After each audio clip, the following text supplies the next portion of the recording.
Welcome everybody. My name is Dr. Pete. I'm a PhD biochemist and a nutrition network coach practitioner. Right now, there is the World Summit that is happening, and I've taken a break from that to do my normal Friday show, which is usually either a pre-recorded video or I go live. In today's session, I'm going to be live. And for anyone who joins me, if you have questions about the topic, and the topic title today is gout, the stigma associated with it, and are there any solutions? And this is what we're going to talk about today. And if you have questions while we're going through my presentation, so I have a short presentation that I will give, and then the forum will be open to questions. And so if you have a question, put it in the chat, and I promise I will address it. Secondly, I have questions from our followers that have come in through the comment section on our YouTube channel.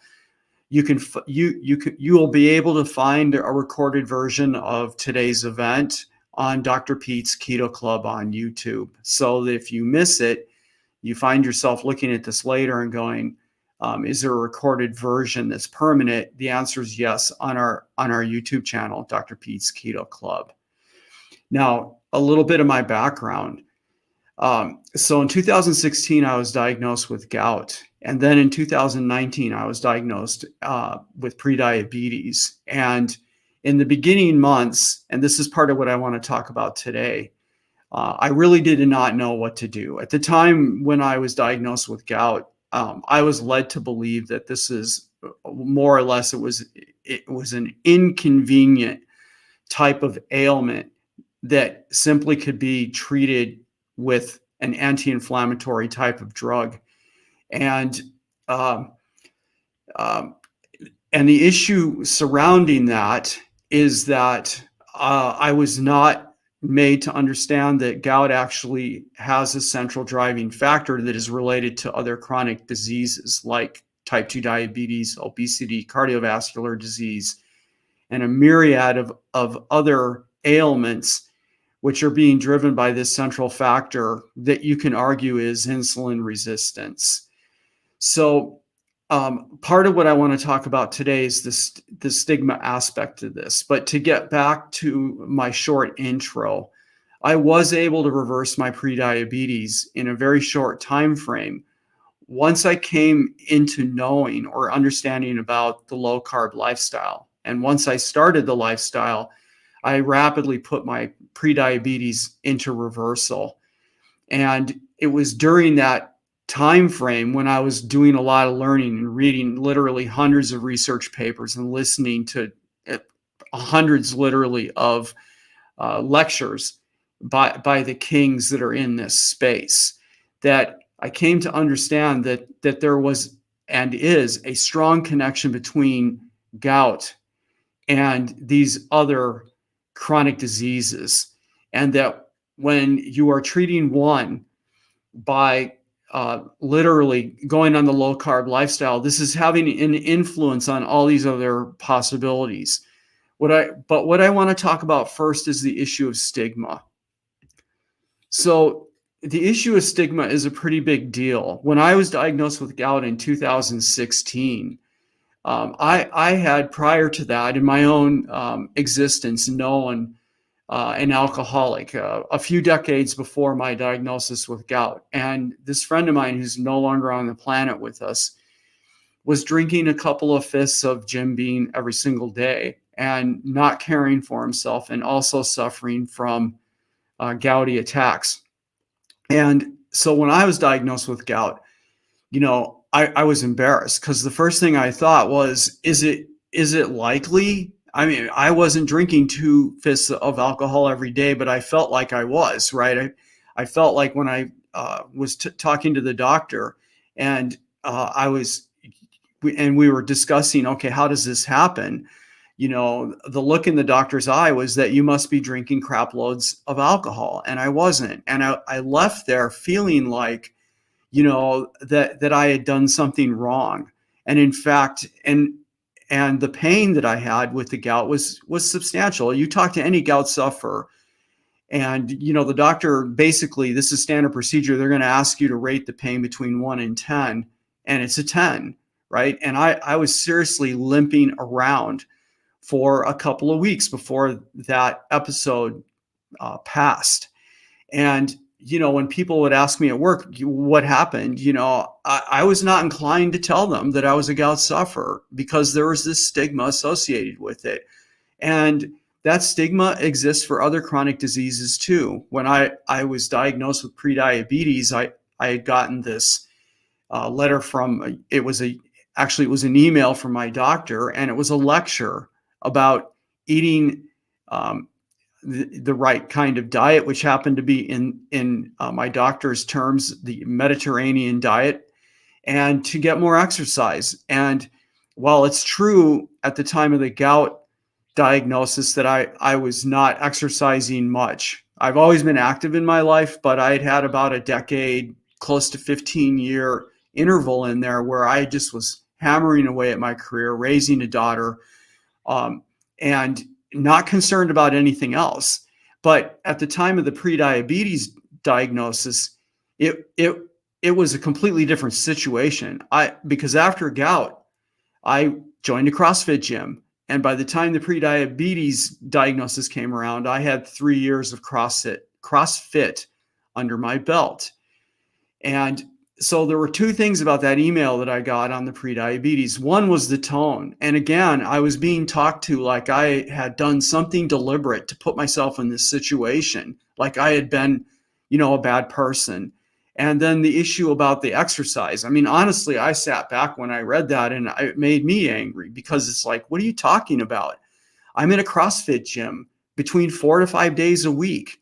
And anyone that knows about CrossFit knows how intense that is, right? And I was eating what I thought was, at the time, a Mediterranean diet. Now, basically, I was living a lifestyle that 99% of the people that I know outside of my house are living right now, right? I didn't realize at the time how much sugar is actually in a Mediterranean diet. And with full disclosure, I was drinking 3 beers a day, but also I had that mindset that we are told over and over again by the establishment, and that is that you can eat sugar and you can drink alcohol. You just need to make sure you're exercising enough to burn the calories off, right? So again, the way I felt when I discovered, that I was not only a gout person for life, apparently, but also that I was pre-diabetic, was I felt the stigma. I didn't want to talk about it. Even after 2 weeks of moving to the ketogenic diet and seeing my numbers start to shift, my blood glucose start to shift into normality, I still hadn't told my wife and daughter that I had been diagnosed with prediabetes, right? I didn't want to tell them that. I didn't want to seem like I was weak, right? Or that I was secretly living this life of whatever, debauchery or whatever you want to, sloth, or whatever you want to call it. So the first thing that I want to do here today in this discussion is to help you guys understand that it's really important to see through the issue of the stigma and set it aside, right? If you can't just break through that wall, at least set it aside and try to think about it from a different perspective, because we're suffering. And I'm going to come back to this in the talk in a little bit. Our genetics disposition, I'm not suggesting a single gene here. I'm talking about this gene family and the way that I, as an individual, responds to a food environment and an exercise environment positions me with the excess of sugar and fructose and alcohol that we normally have in the setting of our culture to develop these chronic diseases. And it's not our fault. We go through, it's important for you to understand, we go through life, right? I'm 63 years old, and most of those decades I was living, I thought I was eating and drinking the right way. I thought I was in a healthy zone, which turned out not to be true, but that's mostly because I didn't understand. I didn't understand how wrong the advice was that I was getting. All right. Now, let's move on and talk about this issue in a little bit more detail.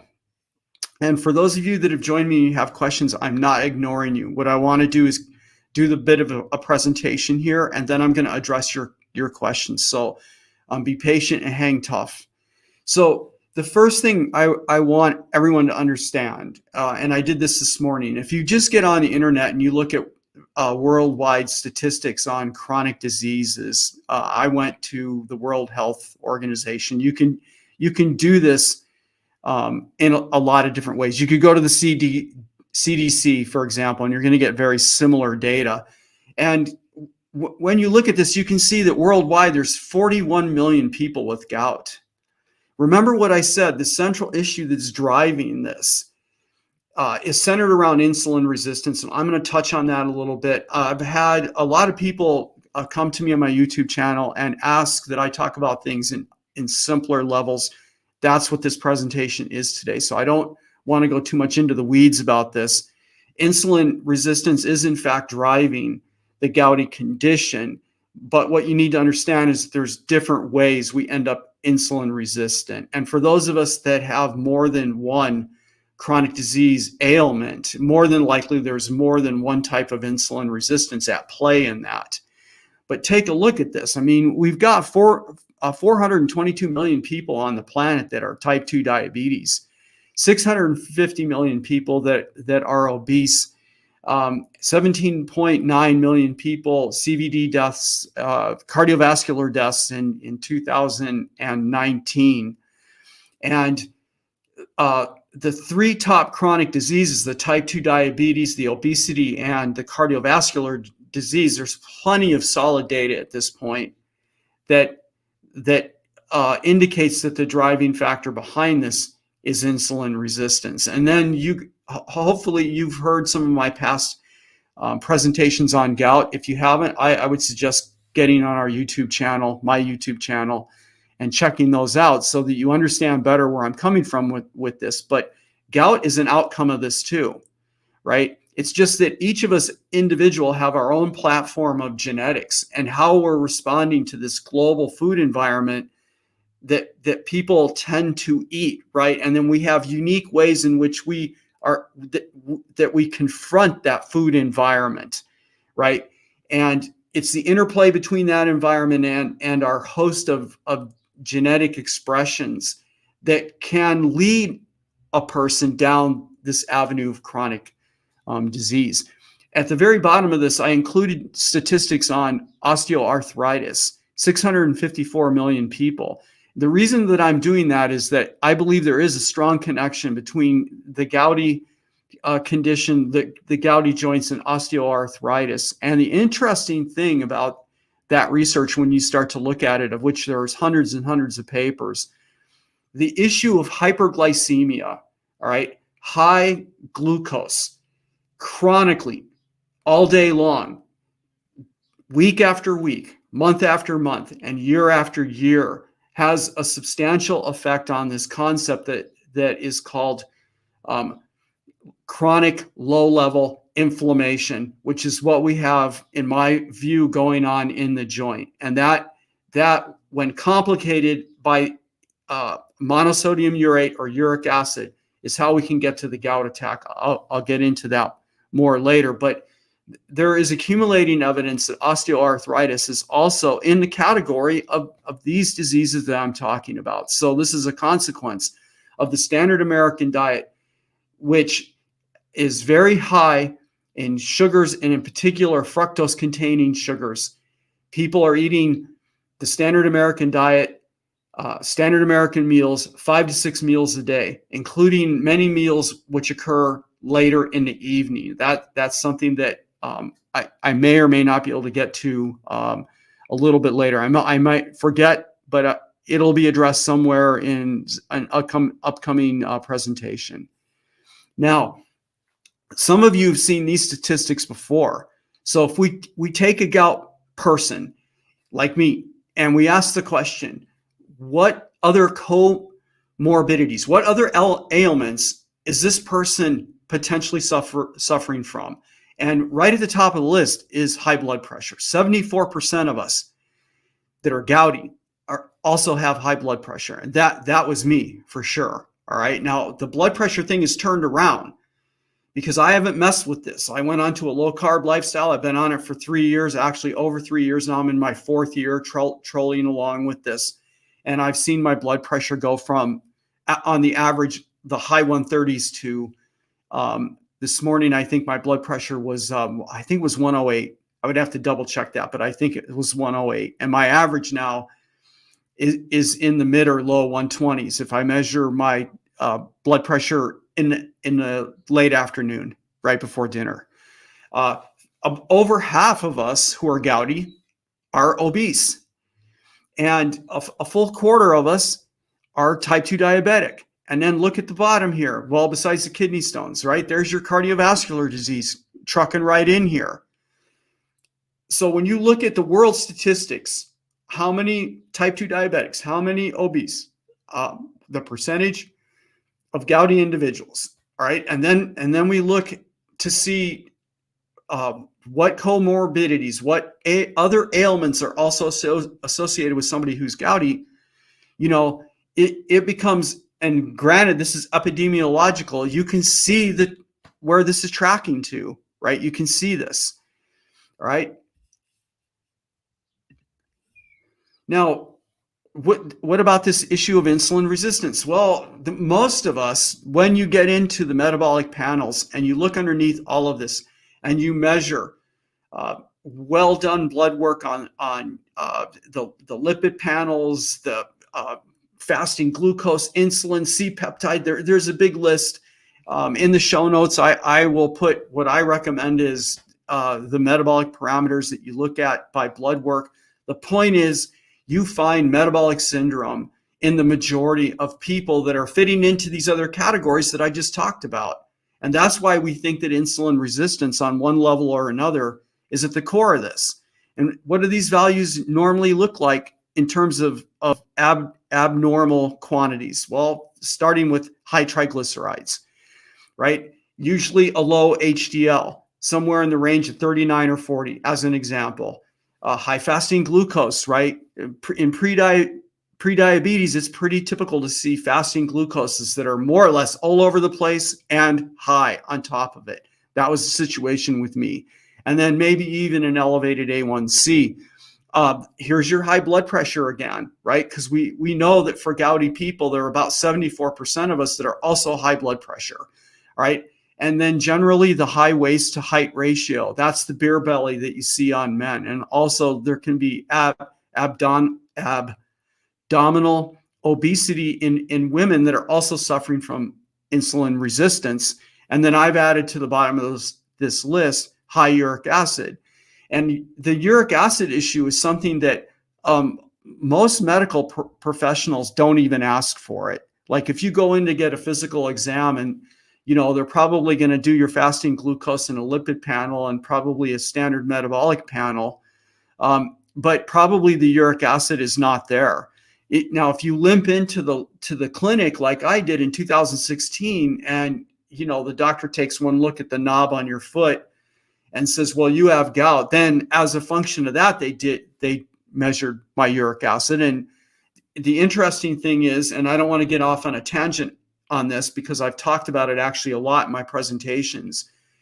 My uric acid at the time of the gout diagnosis was 8.1 mg per deciliter, which is literally at the top of the reference range. It's not outside it. And I wish that at the time, the doctor would have had a more intelligent conversation with me, because what I know now is that just walking in the door with the gout, they should have looked for these other parameters. There should have been a complete blood screening to look for the indicators of metabolic syndrome, because more than likely they would have been found at that time, instead of waiting for 3 years when finally my fasting glucose was well out of the range, and also my A1C was significantly elevated, right? I would have liked to have known in 2016 and not had to wait 3 years to sort it out. Now, the type of insulin resistance we're talking about in regard to gout comes from the work of Dr. Richard Johnson, who literally has decades invested in the fructose uric acid model of diabetes, obesity, and cardiovascular disease. And recently on my YouTube channel, I've had actually 2 interviews with Dr. Johnson. Most recently, we had a conversation about the gout hypothesis as I see it. And anyone who's seen that video knows that he talked about this hypothesis very positively. And in the future, there might be an opportunity to actually test it completely and see if we can find the enzymes for fructose metabolism in the chondrocyte. But I don't want to go off here. Let's keep moving. So in the fructose uric acid model, we have what I call the deadly triad, or this sudden excessive calories, the arrival of alcohol, fructose, and glucose in a hyperglycemic state at the liver, at the kidneys, and also at the chondrocyte. Also, we would need to talk about the brain at the same time during a standard American meal. And the deadly triad in a environment of chronic low inflammation can push that particular organ system over the edge. Dr. Johnson talks about this as the fat switch, where you have an elevation of systemic inflammation, you have downregulation of the nitric oxide pathway, you have mitochondrial dysfunction, right? Because the mitochondria under those conditions is being reprogrammed to stop burning and instead move to de novo lipogenesis, where the cell is now in fat storage rather than fat burning, and glycogen storage versus the burning of glucose. Now, this slide basically in that model, so we have a high sudden rise in acute uric acid is what we believe is driving kidney disease, the diabetes, the obesity, Alzheimer's disease. There's plenty of this data that is now emerging about the dysfunction of the energy metabolism due to the metabolism of fructose in the brain, cardiovascular disease, and in our purposes, it's driving the gout condition. When you look at this model, it explains very elegantly about what I think is going on. And this model also explains why somebody with gout can also be a diabetic and can also have cardiovascular disease, because the central driving force of this is the fructose uric acid metabolism that's going on in the selected organ where you're getting this derangement. So to understand what's going on in the joint, I made this really simple diagram, right? So we start off when we're born, we have healthy chondrocytes. This is the biological cell or cells that exist within the cartilaginous space, whose job it is to provide nutrients, specialized proteins, specialized types of lipids and things like that, so that the joint is going to do what it's supposed to do in a healthy manner. Now, over years and years and decades on the standard American diet, where we have a consistent and chronic arrival of the hyperglycemic environment, over the last several decades, the introduction of high fructose corn syrup. So we have hyperglycemia, we have a high fructose load that is arriving on the organ system again. And then as an adult, also the arrival of a large alcohol load. So we have this going on in the synovial fluid. This is the fluid that surrounds the chondrocytes. And over time, the chondrocytes become inflamed. And so we have this, what we're calling low-grade inflammation. This is what has been proposed for osteoarthritis. So then with the low-grade inflammation, and this is increasing over time, then eventually somebody hits their system with what I call the deadly triad. And this is a meal. Usually it's going to be occurring in the evening, where you have a substantially high load of the alcohol, of the fructose, and the hyperglycemia happening. It pushes the chondrocyte over the edge. It can lead to cellular death. During the cellular death, the cell that is dying, the chondrocyte that is dying, is going to be releasing various things into the synovial fluid, like monosodium urate itself, inflammatory cytokines like IL-1 beta. This activates the innate immune system, the macrophages and the neutrophils, and boom, this is how we get the gout flare. So on this slide, I'm just showing what I just talked about in more detail for the people that want the heavier science.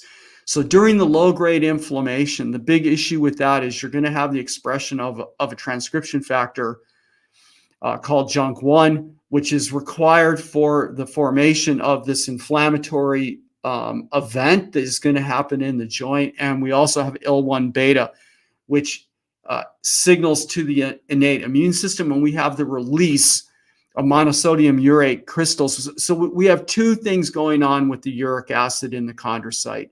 We have an intracellular sudden acute rise, which is the thing that makes that cell sick in the first place. Then that urate is going to be released into the joint space, into the synovial fluid, where it will be communicating directly with the innate immune system. Monosodium urate will actually be transported into the macrophages and the neutrophils that are there. We have IL-1 beta signaling, and then we have the conglomeration of this event to generate the gout flare, which is where the red swelling and the pain and the rest of that business come from. So I want to just go back to this idea of epigenetics, right? This is a heady term. Again, people have asked me, can you boil this down into language everyone can understand? So here you are as a person, right? You have a set of genetics in you that came from your parents. We're not talking about a single gene that codes for, gout. This is not the way it works in humans. We have big fat gene families, right? And they are working together. There's different levels of expression and how these things are regulated. This is a very complex process. And when you provide that particular individual with a food environment that this person is eating chronically over the years, your overall sphere, let's call it, of gene expression is going to respond to that environment, right? Certain genes are going to get turned down. Certain genes are going to get turned up.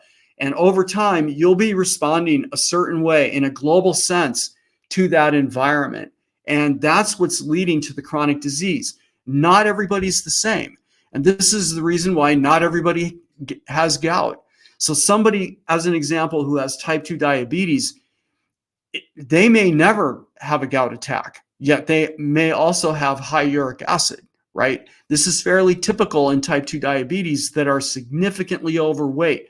Their uric acid also seems to be high, but only a small percentage of them end up with gout. So there's a lot of complicating factors here that are working together that get you into this set of conditions. The fact that I believe that there is this central driving force, the insulin resistance, and in our case, the most important aspect of that insulin resistance is the fructose uric acid model proposed by Johnson, for which there is a lot of data, not only animal studies, but human tissue culture studies and clinical studies bringing all of this together. There's a lot of data for this.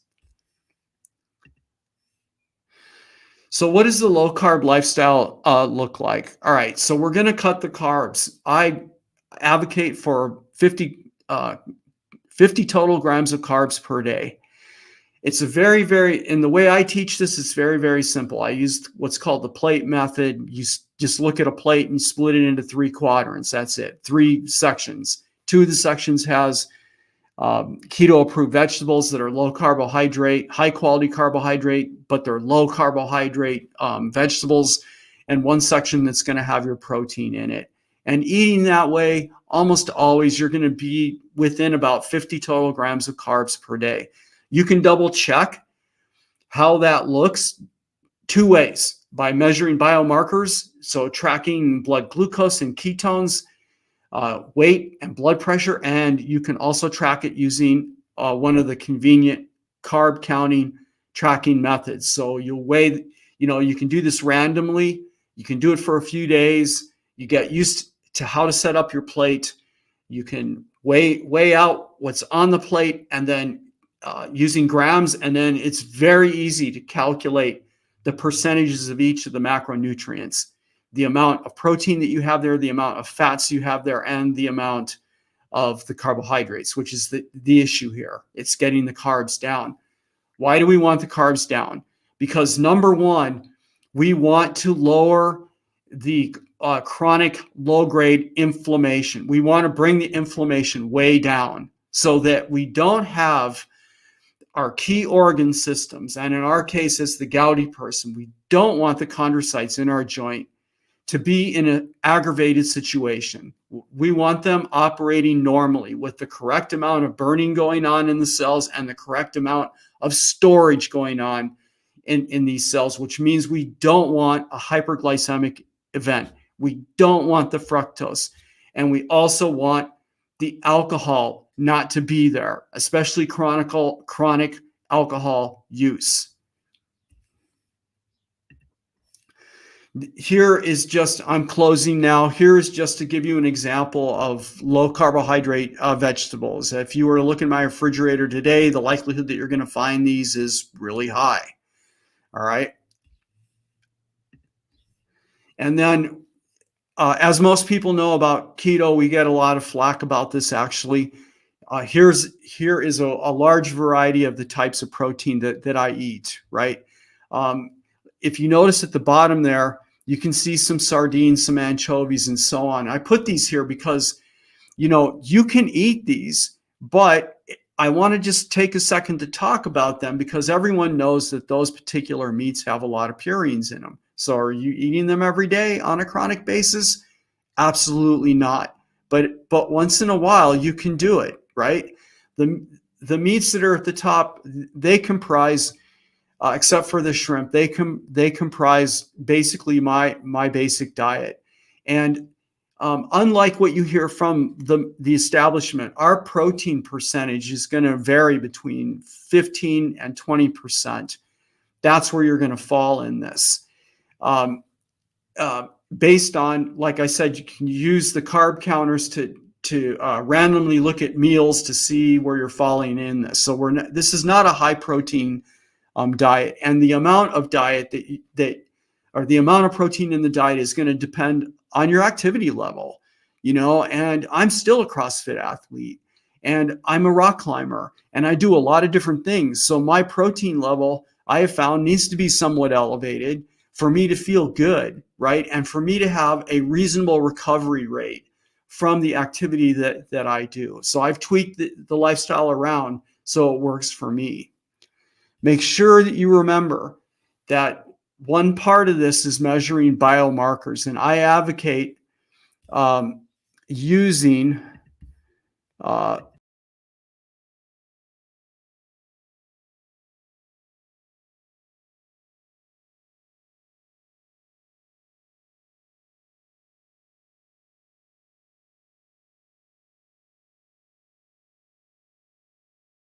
sorry about that, people.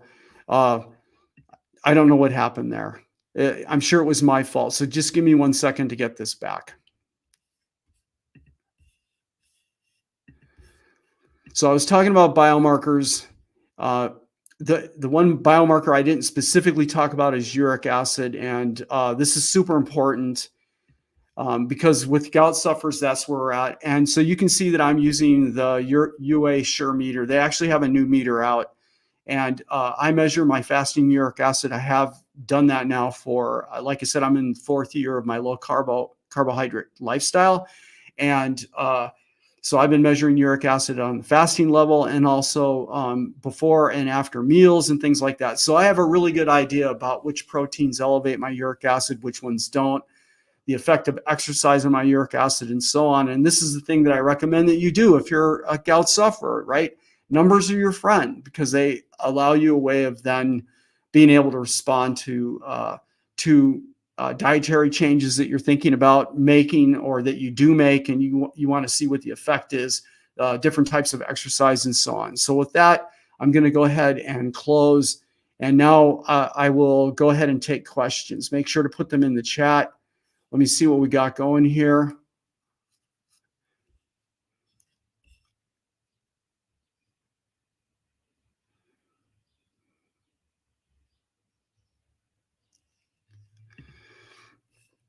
Okay, this question here, okay, has to do with the use of allopurinol. It's a uric acid lowering drug. And you guys keep in mind, I'm a PhD biochemist. I'm not a medical doctor.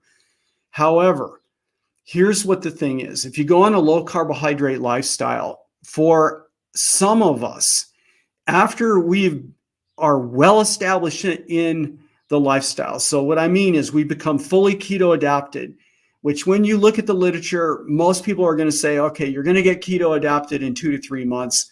But I think as more and more groups are looking at this in a harder way, they're seeing that in a lot of cases, people keto adapt slower. And I know, at least in my case, it was over a year before I would say that I was keto adapted. And I'm still seeing adaptive changes even now, 3.5 years into this. So we know that when you are a gout sufferer and you start the ketogenic diet, that your uric acid is going to rise.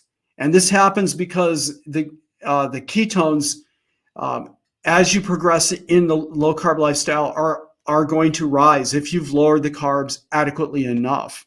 And one of those ketones, beta hydroxybutyrate, is an organic acid, and it actively competes with uric acid at the level of the kidney, which means that the uric acid is going to back up. And that's the reason why in the beginning you see this spike.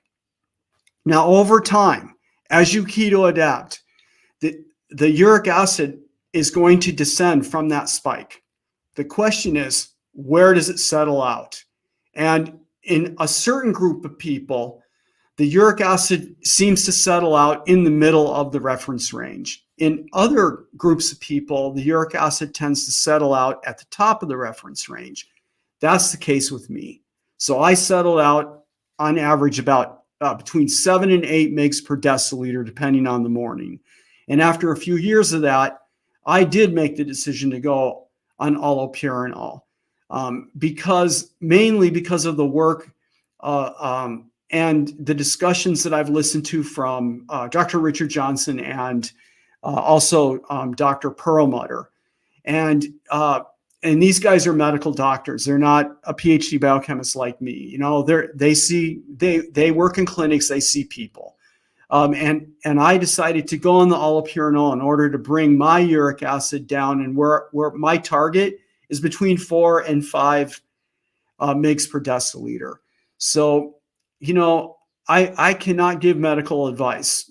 What I would say to this is that after keto adaptation, right, after a point where you've given this the adequate amount of time, which could be out to a year, then I think you are going to have a personal decision about what to do, right? If you're not one of these guys that falls into the middle of the reference range, then, you know, I think it's a valid thing to do to get the allopurinol and get the uric acid down. Because when it boils down to it, and I don't want to get into the weeds here, but there's a difference between the activity, what uric acid is doing on an extracellular basis, and what it's doing intracellularly. The driving force of the gout is an intracellular effect of uric acid. What we're talking about here, and the allopurinol, is bringing the extracellular uric acid that's in the circulatory system down. And part of the reason why I think it's a reasonable thing to do is because nobody really understands what the extracellular effect of the uric acid is. I think that there's a threshold for it, and that obviously it's beneficial to humans, especially the antioxidant effects of uric acid in the circulatory system. But at which point is the concentration not healthy anymore? And that's the question that medical establishment cannot answer right now. So I think you have to decide for yourself what you're going to do. in consultation with your doctor about that issue. Let's look at the next question here.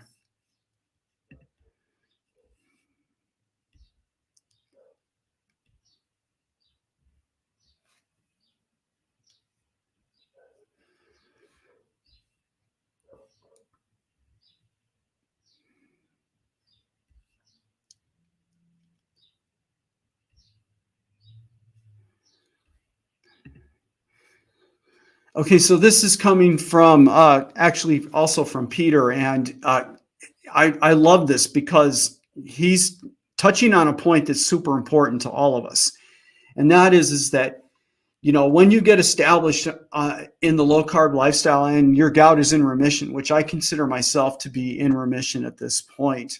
If you go back to drinking alcohol, or you're in situations where you do something within your lifestyle so that there's a dramatic change in the circulating uric acid.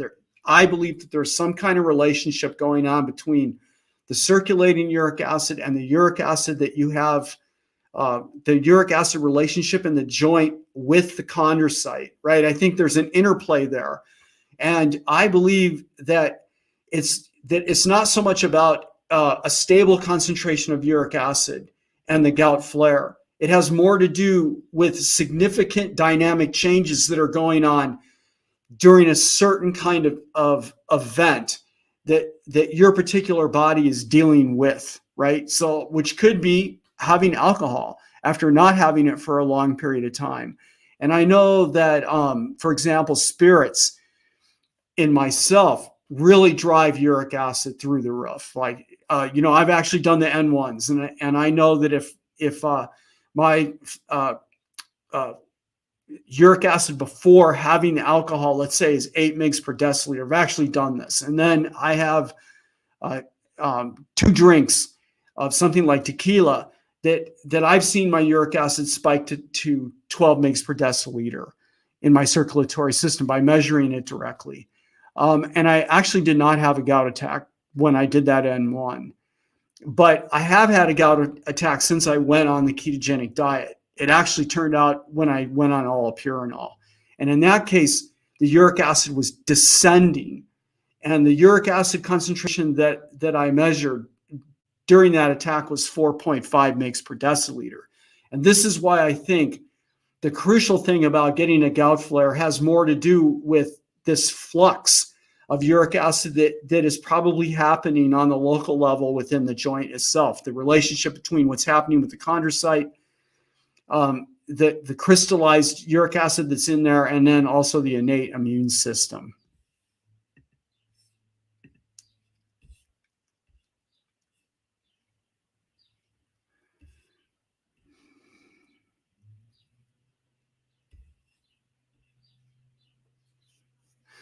Okay, so let me look at another source here for my questions.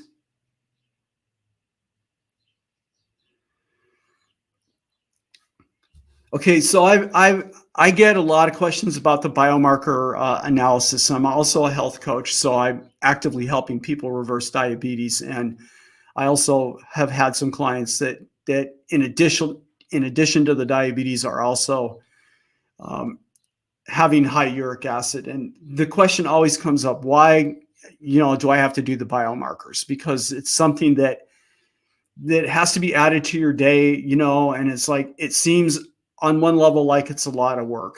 And, my answer to that is that it may seem like it's a lot of work in the beginning, but knowing about your metabolics is super important. And how your uric acid is behaving for you as an individual, I think, is super important to know. What does that fasting uric acid look like right away in the morning alongside the blood glucose and the ketones? What does it look like in the late afternoon? Because uric acid should be operating along with your 24-hour cycle, right? There's a natural circadian rhythm is what the word I was looking for. And your uric acid in a human tends to be highest in the morning and lowest in the afternoon. And incidentally, that is inverse to what your nitric oxide should be doing. So in the morning, when the uric acid is highest, your internal nitric oxide should be at its lowest.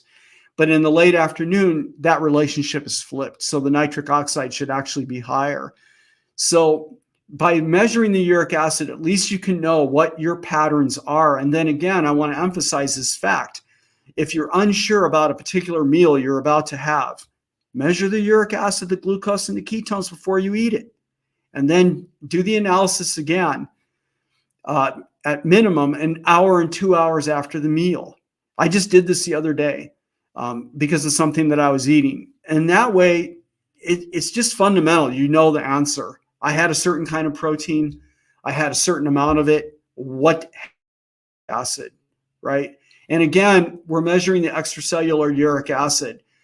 I don't want to get lost in the weeds here. Remember that the key reason we want to lower the carbs, right, that we want to go low carb with this issue is because we want to lower the systemic inflammation, right? We want the chondrocytes not to be under the pressure of low-grade inflammation, because I believe that we're dealing with a threshold issue here. We get the chondrocytes sick with a constant flow of alcohol, fructose, and hyperglycemia. All right, that's substantiated by the osteoarthritic data, by the way, right? And then we hit it, boom, with the deadly triad at substantially higher concentrations, and we push the chondrocyte over the edge. And that's when we are most vulnerable, when we bring the innate immune system in, to having the gout flare.